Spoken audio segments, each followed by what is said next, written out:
Dentro do povo adventista, e especialmente nas últimas décadas, nota-se uma crescente desinformação e desconhecimento praticamente generalizado em relação aos testemunhos do espírito de profecia. Se perguntarmos à atual geração de adventistas do sétimo dia, principalmente corporativos, se leram na sua totalidade, por exemplo, 2 best-sellers da literatura adventista, nomeadamente os livros O Grande Conflito e O Desejar Todas as Nações da Mensageira do Senhor, Ellen White, já para não falarmos noutros livros do Espírito de Profecia, como os 9 volumes dos Testemunhos para a Igreja, A Ciência do Bom Viver, Conselhos sobre o Regime Alimentar e entre outros, chegamos à triste conclusão que a grande maioria nem 1 ou 2 capítulos leu destes 2 primeiros livros que citamos, se é que algumas vezes os abriram. Digo isto com muita tristeza, pois a identidade adventista original, nas últimas 2 gerações, mais particularmente nesta última, descaracterizou-se completamente da mensagem original. É uma total falta de identidade, um total desconhecimento da história denominacional do movimento adventista. Assim sendo, esta última geração de adventistas tornou-se presa fácil de uma liderança apóstata que facilmente manipula as mentes despreparadas e incultas a nível escriturístico. Assim sendo, estes líderes atuais, que não são mais do que cegos espirituais conduzindo outros cegos, mantêm cativa e na ignorância a sua membresia. E com que objetivo? Principalmente sustentarem com os seus dízimos e ofertas um corpo ministerial completamente corrompido e inteiramente desfocado da mensagem dos 3 anjos que deveria proclamar. Estes líderes implementaram na mente dos membros da corporação adventista que fora da instituição não há salvação. Ou seja, se eles saírem da instituição, seja por que motivo for, estarão perdidos. E então, para isto, utilizam algumas passagens bíblicas, mas especialmente do Espírito de Profecia, para criarem um medo entre os seus membros. Só que estas passagens que utilizam estão completamente fora do seu contexto e em contradição com outras que eles escondem dos membros. Hoje vamos ler uma destas passagens que os líderes adventistas utilizam para ludibriarem os membros a manterem-se na instituição adventista, independentemente da apostasia que lá existe. Esta passagem encontra-se no livro Testemunhos para Ministros, página 15, e no primeiro parágrafo, apesar de também estarem noutros livros compilados. Então diz-nos o seguinte esta passagem: Testifico aos meus irmãos e irmãs que a Igreja de Cristo, por débil e defeituosa que seja, é o único objeto sobre a terra a qual ele confere a sua suprema atenção. Quem lê de forma descuidada e sem conhecer o contexto em que esta passagem foi escrita, pode subentender que Deus confere a sua suprema atenção a uma igreja débil e defeituosa, independentemente de ter ou não traído o legado que Deus lhe deu. Só que o texto, quando fala de débil e defeituosa, não está a referir-se a questões doutrinárias ou de apostasia, pois isso seria uma total contradição com muitas outras passagens do Espírito de Profecia. Como se Deus tivesse que aturar todos os caprichos, apostasias e infidelidade de um povo mau e perverso. Nunca aconteceu na antiguidade e também não acontece na atualidade. Um dos grandes problemas atuais do povo adventista é que não sabe fazer distinção do que é igreja eclesiástica e a igreja institucional. Não iremos abordar este assunto aqui neste estudo, pois já o fizemos em 2 apresentações com os títulos A Igreja de Deus na Terra, parte 1 e parte 2. Deixamos aqui os links para quem queira pesquisar este assunto com mais pormenor. Mas voltemos ao texto em questão do nosso estudo de hoje. Teremos que ver o contexto em que a Mensageiro do Senhor escreveu esta afirmação. A irmã White escreveu este texto para o Boletim da Conferência Geral de 27 de fevereiro de 1893. E essa frase, que se encontra no livro de Testemunhos para Ministros, na página 15, é apenas uma parte do 5º parágrafo do artigo que se encontra aqui neste boletim. Fizemos a tradução para o português de todo o artigo e tivemos o cuidado de pesquisar e estudar todo o mesmo para podermos ver com que contexto a irmã White faz esta afirmação. Iremos concentrar-nos nos 5 primeiros parágrafos. Vamos então ler a partir do primeiro parágrafo com a respectiva tradução para o português. Este artigo foi escrito quando a irmã White se encontrava na Austrália. Por isso, este artigo foi escrito a partir da cidade de Melbourne, a 23 de dezembro de 1892. Mas só foi publicado em 27 de fevereiro de 1893. E porquê? Porque na altura não havia correio aéreo e a correspondência levava vários dias de um continente para o outro, que neste caso era a Austrália para o continente americano. Temos aqui do lado esquerdo, em inglês, a cópia original do respectivo artigo e do lado direito a tradução que nós tivemos o cuidado de a fazer para português. Então começa-nos a falar aqui que este artigo foi escrito em Melbourne, no dia 23 de dezembro de 1892, e diz-nos: Caros irmãos da Conferência Geral, regozijo-me por vos comunicar a bondade, a misericórdia e a bênção do Senhor que me foram concedidas. Ainda estou rodeada de enfermidades, mas estou a melhorar. O grande restaurador está a operar em meu favor e eu louvo o seu santo nome. Os meus membros estão a ganhar força e, embora eu sofra dor, esta não é tão severa como nos últimos 10 meses. Estou agora tão restaurada que, ao segurar os balaústres, posso subir e descer escadas sem ajuda. Durante toda a minha longa aflição, tenho sido notavelmente abençoada por Deus. Nos conflitos mais graves com intensa dor, compreendi a certeza: a minha graça te basta. 2 Coríntios 12, 9. Em momentos em que parecia que não podia suportar a dor, quando não conseguia dormir, olhava para Jesus pela fé e a sua presença estava comigo. Todas as sombras de escuridão se dissipavam, uma luz santificada me envolvia. O próprio quarto era preenchido com a luz da sua presença divina. Logo neste primeiro parágrafo, estamos a constatar que o contexto deste artigo está relacionado em grande parte com a experiência de sofrimento que a querida irmã Ellen White estava a passar na Austrália. Continuemos a ler o segundo parágrafo. Senti que poderia acolher o sofrimento se esta preciosa verdade o acompanhasse. Sei que o Senhor é bom e gracioso e cheio de misericórdia e compaixão e de amor terno e compassivo.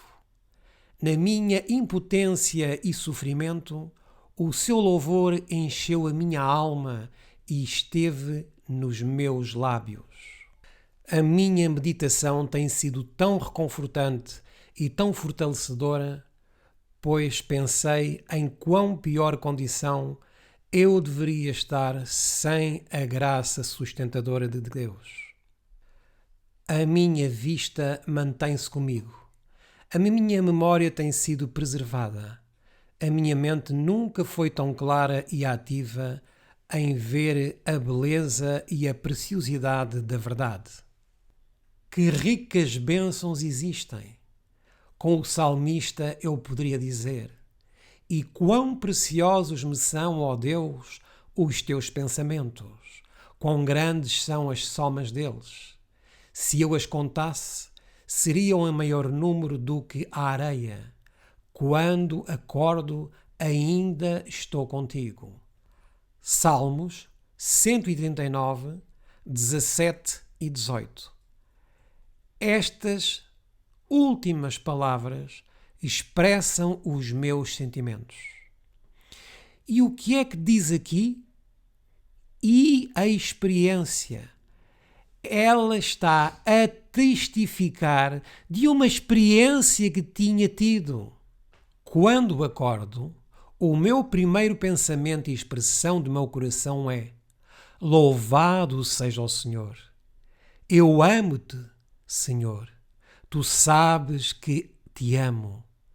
Precioso Salvador, tu compraste-me com o preço do teu próprio sangue.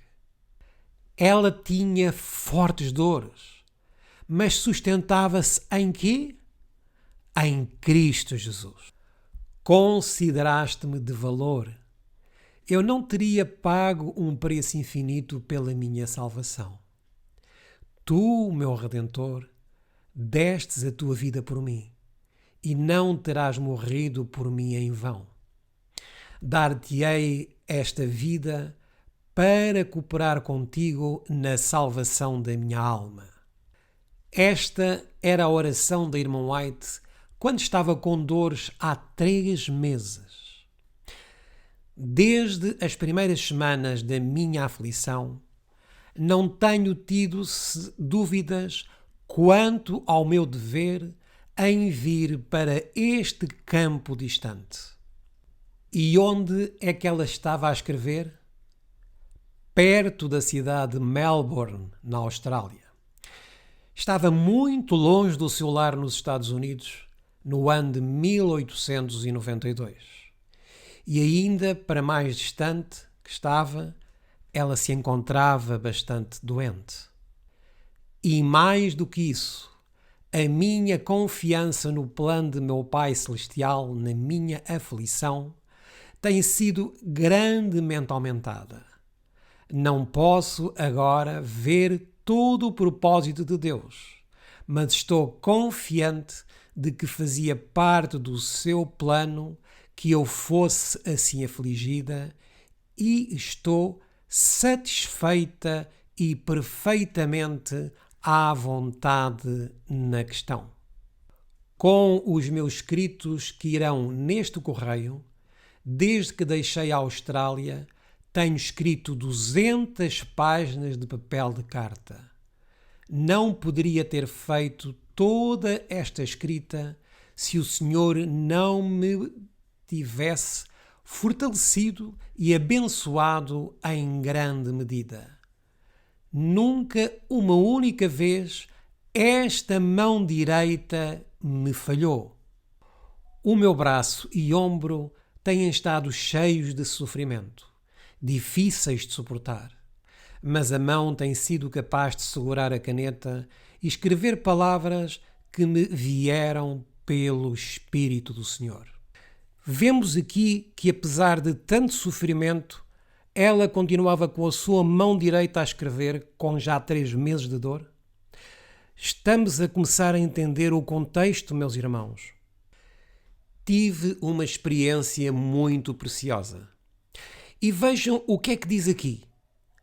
E testemunho aos meus companheiros de trabalho na causa de Deus. O Senhor é bom e digno de louvor.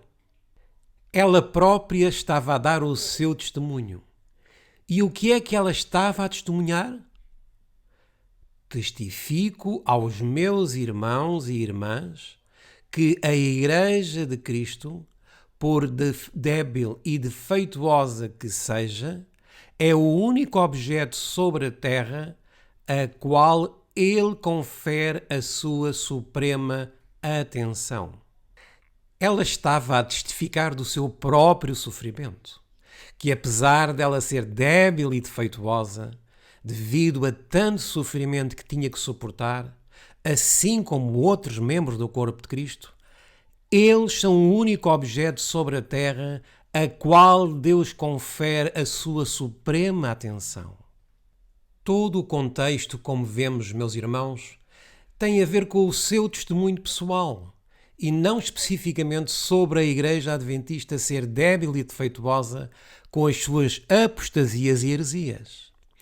Ela diz: testemunho aos meus companheiros de trabalho na causa de Deus, que o Senhor é bom, digno de louvor. E aqui entra o parágrafo que diz: testifico aos meus irmãos e irmãs que a Igreja de Cristo, por débil e defeituosa que seja, é o único objeto sobre a terra a qual ele confere a sua suprema atenção. Este parágrafo começa com que palavra? Com a palavra testifico. A palavra traduzida por débil em inglês é enfeeble e o seu significado é ser débil de enfermidade. O que é que se estava então a referir a irmã White? Estava a referir-se à sua própria enfermidade. Ela mesma diz que esteve débil ou doente por 3 meses. Não podia sequer sentar-se numa cadeira. Não podia falar, tinha muitas dores. Mas mesmo assim Deus permitiu que ela, com a sua mão direita, pudesse escrever 200 páginas. Deus seja louvado por isto. Meus queridos irmãos, a qualquer um de nós pode acontecer uma situação semelhante, pois ao andarmos na causa de Deus, talvez num campo distante, o inimigo pode atacar-nos. Mas mesmo que Deus permita que sejamos atacados com uma dor muito forte, com uma paralisia, e desta forma ficarmos débeis e defeituosos e não possamos desempenhar as nossas atividades, mesmo que fiquemos entrevados e muito debilitados, ainda mesmo assim, Deus continua a amar-nos muito. Entendemos o contexto, meus queridos irmãos, mas como é que a Corporação Adventista quer que nós entendamos este texto?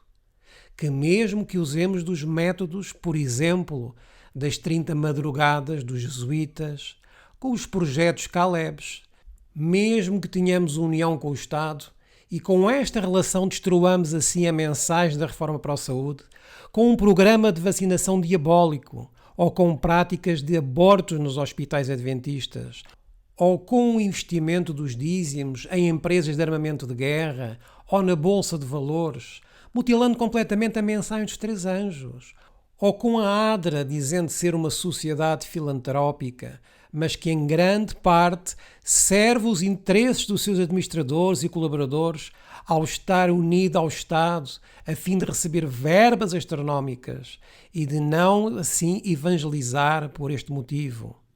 Isto não é uma forma de prostituição, meus irmãos, espiritual? Claro que sim.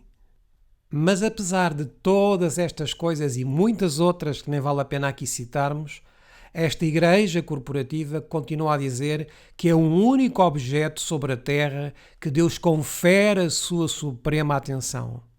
Será mesmo, meus irmãos? Esta já não é mais a Igreja de Deus. Pois a Igreja de Deus não fornica com os reis da terra, nem se embriaga com o vinho de Babilónia, como há muitos anos a Corporação Adventista tem feito, adotando assim um Cristo falso das outras denominações caídas. Uma coisa são debilidades, outra coisa completamente diferente é a apostasia. Então, se Cristo se compadecesse da apostasia, então por que é que pregamos a mensagem dos 3 anjos? Assim Deus se iria compadecer da apostasia dos muçulmanos, dos judeus, dos católicos e todos teriam um lugar no céu. Aliás, Deus teria que se ter compadecido do povo judeu, depois da apostasia que ocorreu na Igreja primitiva, também teria tido compaixão das igrejas reformadas protestantes, e assim não haveria necessidade de Deus ter suscitado a Igreja Adventista do Sétimo Dia. A instituição adventista atualmente não tem nenhum privilégio diferente do que teve o povo judeu, do que teve a Igreja Apostólica, do que tiveram os valdenses, do que teve o movimento de reforma protestante. Todos estes movimentos religiosos tiveram a bênção e a proteção de Deus enquanto foram fiéis ao seu propósito. Contudo, quando traíram o legado que Deus lhes deu, foram rejeitados pelo céu e o legado foi transmitido a outros. Sempre foi assim e sempre será até à volta do nosso Senhor Jesus Cristo. Pois de outra forma, ou seja, aquela que os líderes adventistas nos querem fazer passar, que a instituição adventista está imune de cair e ser rejeitada por Deus, isto faz-nos crer então que Deus faria acessão de pessoas. E nós sabemos que nas Escrituras isto não é verdade.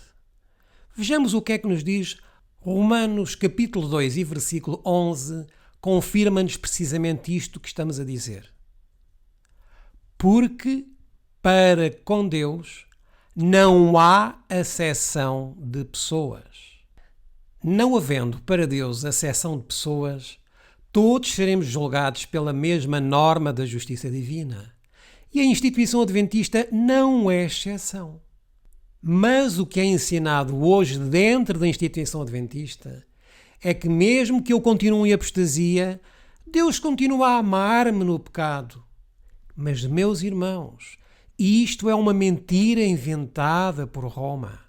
Se um dia sairmos para fazer uma campanha evangelística e se por algum motivo alguém ficar doente nessa campanha, com dores em alguma parte do corpo, e se estamos a fazer obra de Deus, Deus vai ajudar esse sofredor, mesmo perante essa dor, a cumprir com os seus objetivos, que é a pregação da mensagem para a salvação das almas. Este é o testemunho. E este testemunho nos faz muita falta, porque por vezes não cumprimos as nossas saídas missionárias por alguma dor que por vezes, muitas vezes, menor do que aquelas que padeceu a irmã White. E o que é que nós dizemos? Hoje não vou fazer saída missionária, pois dói-me o dedo do pé. Mas este é um testemunho maravilhoso que Deus requer que nós o aprendamos. Quão difícil é para nós aceitarmos como trabalhar no serviço de Deus. Que possamos fazer das palavras de Paulo aos Filipenses, no capítulo 2 e dos versículos 5 ao 10, as nossas palavras. De sorte que haja em vós o mesmo sentimento que houve também em Cristo Jesus, que sendo em forma de Deus, não teve por usurpação ser igual a Deus, mas fez a si mesmo de nenhuma reputação, tomando a forma de servo, fazendo-se semelhante aos homens. E achado na forma de homem, humilhou-se a si mesmo, sendo obediente até à morte, e morte de cruz. Ele tomou a forma de um servo sofredor. Ele tomou a decisão de ir para a morte. E foi de uma morte qualquer? Não. Foi morte de cruz. Por isso, também Deus o exaltou soberanamente e lhe deu um nome que é sobre todo o nome, para que ao nome de Jesus se dobre todo o joelho dos que estão nos céus e na terra e debaixo da terra. Após 1000 anos, todo o joelho se dobrará perante Cristo e todos reconhecerão que Jesus Cristo é o Senhor para a glória de Deus. Este é um exemplo que nós devemos seguir, meus irmãos. Não é fazermos parte de uma organização e estarmos ali todos os dias. Quantos cristãos genuínos existem realmente que seguem o exemplo de Cristo, tal como a irmã White nos testemunhou neste artigo? Ela suportou uma dor angustiante durante 3 meses. Ela tinha dores em todo o corpo praticamente, mas mesmo assim conseguiu escrever 200 páginas. Será que ela diz no texto que acabámos de ler que deixou de escrever porque tinha dores na sua mão? Não. Estes são exemplos que temos tanto na Bíblia como no espírito de profecia. E é a esta igreja fiel que, apesar da dor, da aflição, da debilidade e defeitos físicos, continua a ser fiel. Por isso Deus diz para este povo fiel que a Igreja de Cristo, por débil e defeituosa que seja, é o único objeto sobre a terra a que eu confiro a minha suprema atenção. Isto é uma promessa preciosa, meus queridos irmãos, e só é concedida aos fiéis, àqueles que guardam a palavra de Deus no seu coração para não pecarem contra a sua lei. Agora, como já vimos, a interpretação da Corporação Adventista é completamente deturpada e assim enganam a consciência do povo. E a maioria das pessoas nessa instituição pensam que, independentemente de toda a apostasia que ali existe, continuam a ser a Igreja de Deus. Que grande engano, meus irmãos! Fazemos um apelo a todos aqueles que nos escutam, é que estudem por vocês mesmos as Escrituras e os testemunhos do Espírito de Profecia e não se deixem intimidar por líderes sem escrúpulos. Reparemos no testemunho de João Batista, que se encontra no livro do Desejar de Todas as Nações, na página 83 e no segundo parágrafo. João não reconhecera a autoridade do Sinédrio em buscar a sanção do mesmo para a sua obra, e reprovava príncipes e povo, fariseus e saduceus semelhantemente. No entanto, o povo o seguia ardorosamente. O interesse em sua obra parecia aumentar de contínuo. Conquanto João não condescendesse com eles, o Sinédrio considerava que, como mestre público, se achava sob sua jurisdição. Quem é hoje o Sinédrio? É a Conferência Geral da Corporação Adventista. E o que é que João não procurou neles? Não procurou neles a aprovação do seu ministério. Por isso, nós só devemos ter a aprovação de Deus e não dos homens. Temos disponível em PDF todo este artigo que Irmão White escreveu para a Boletim da Conferência Geral de 27 de fevereiro de 1893, com a respectiva tradução para português, para todos aqueles que desejarem ter na íntegra todo este artigo. Basta solicitarem-nos através dos contactos que se encontram no final desta apresentação. Pretendemos, ao longo do tempo, e conforme Deus nos permita, trazer à luz outras passagens mal interpretadas e retiradas fora do contexto que a liderança adventista torce para enganar a sua membresia. Que Deus ilumine todos os sinceros é o nosso desejo e oração.